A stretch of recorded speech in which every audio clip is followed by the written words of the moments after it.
Actually are going off-world people, and we've been going to the Mars and Moon for X number of years. You know, a lot of people might be a little upset about that, having paid for a program that they may not have known about and might have wanted some control over. And then dealing with who these other beings are may not be an easy issue. Understanding why they're interested in us. There will be challenges, I guarantee you, to the structures of power in this world, politically, finance, industry, all of these. I will not have time to go through these. This was an expansion of what I was just telling you. I will pause here. Their interest in us. Why are they interested in us? Well, it's not that hard for me to see this one. This is an easy one. 100 years ago, we had horses pulling carts. That was our world. 100 years ago. And we're now at the verge of having your computer be as intelligent as you are. And this is the latest from AI experts, 10 years, as they say. Your computer will have the full computational power of one human brain. That's a major milestone. And of course, once they achieve that, they're going to surpass that. So your computer's going to, you'll wake up and you'll chat with your computer. Your computer will sound like a person, except, well, be a little bit smarter than us. You know, do a quadrillion number of calculations per second, or pull any data off the internet like that. So a really good personal assistant. Let's hope they don't pull a Terminator or a Matrix or an iRobot on us. The point that I'm making is we're about to reinvent our whole civilization. Other intelligent species that are looking at this must be able to know this. They must be able to know that we are about to leap into their world. We've actually been in their world all along. We've only been asleep.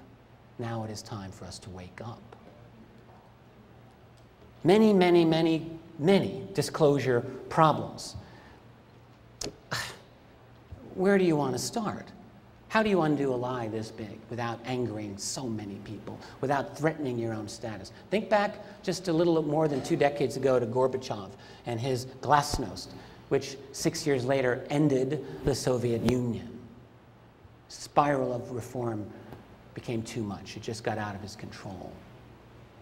You start talking about openness, and suddenly the Baltic states say, great, we don't want to be in your country anymore. Remember how you took us over in 1940? Oh, yeah, that, right. We're gone? Okay. So what would happen after 60-plus years of a UFO secret? Would there be a spiraling out of control?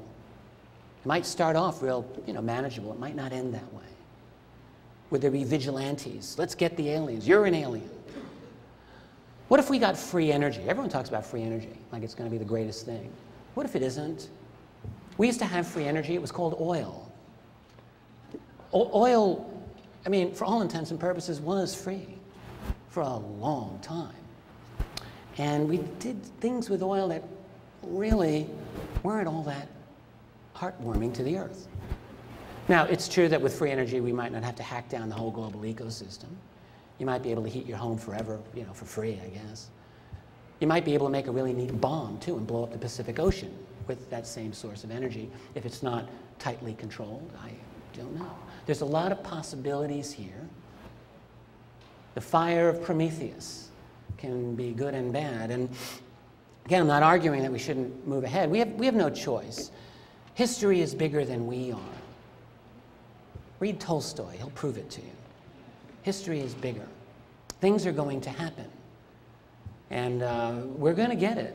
It's going to happen, but it may not be fun. It may not be easy. And in the short term, all right, if we discover through this secret set, well, there's a better version of petroleum. We don't need that. Hey, that's great. Steel, pff, awesome. We got this nanotech, whatever. Electronics.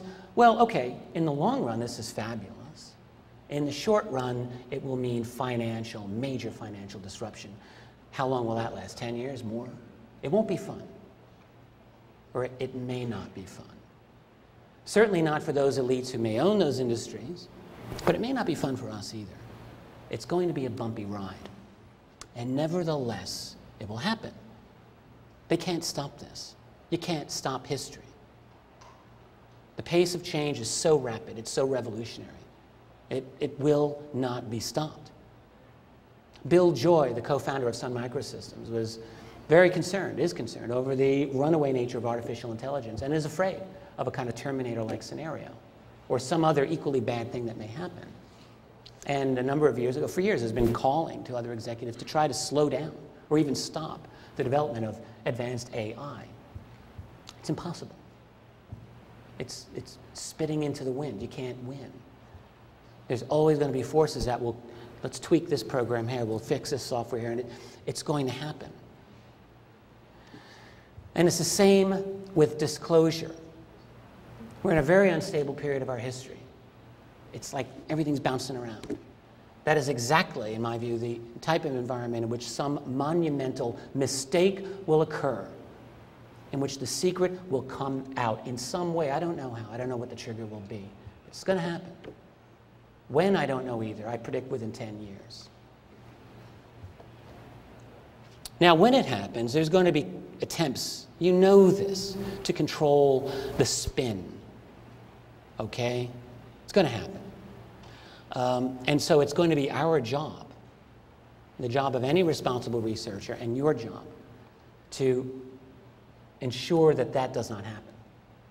We've got to make sure that the actual truth comes out, even if it's horrible. Even if it's horrible, especially if it's horrible. There's no other way we're going to be able to deal with the reality until we learn the full import of what is going on. And at the bottom here, I say not one enemy, but maybe two, maybe several. By that I mean, the enemy isn't just the national security state, which has been hiding this information from us for all these years. They are a problem to deal with. But there may be some extraterrestrial or interdimensional or non-human intelligences that may not be working toward our best interest. If we don't acknowledge that at least as a distinct possibility, I think we're fools. We have to, even if their intentions may not be bad. What happens to indigenous cultures when they encounter a highly technically proficient society? We know. And maybe in the long run things get better for them. I don't know. You can decide that for yourself. But the point is that we have to be vigilant against a variety of fronts here. Hope and fear. Fear is an enemy, we know this. Because when we are afraid, we react irrationally to things. We don't think through. Hope is an enemy too, though. That sounds kind of wrong, doesn't it? Everyone likes to have hope. Don't give up hope. But here's the problem with hope. Hope also deludes. We need to have a cold eye. We have to be able to look at reality in as alert and awake a fashion as we can. This is why I love the title of this conference, Awake and Aware. That is exactly right. What is true higher consciousness? Well, it starts with awareness, with seeing things as they are. Not as you want them to be, not as you hope they can be. You have to see them as they are. And it is only through going over that first large hurdle, I feel, that we can really attain a true higher consciousness, a true awareness in which we are awake, not asleep. Carrie often writes in her emails, awaken the dreamer. I think that is exactly the attitude that we all must have.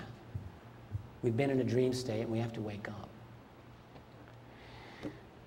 That's everything. Thank you very much. If you have any other questions, you can go to my website. Thank you. I also, wow, thank you. Thank you very, very much. That's so much. I just want to say that I have, unfortunately, a limited number of books here. I will be at my table in the back right outside there, and if you are interested in a new book, I have it. I'll be glad to sign it for you. If I run out, they're easily available on my website or through Amazon.com. Thanks very much. Richard, thank you. Richard, thank you so much.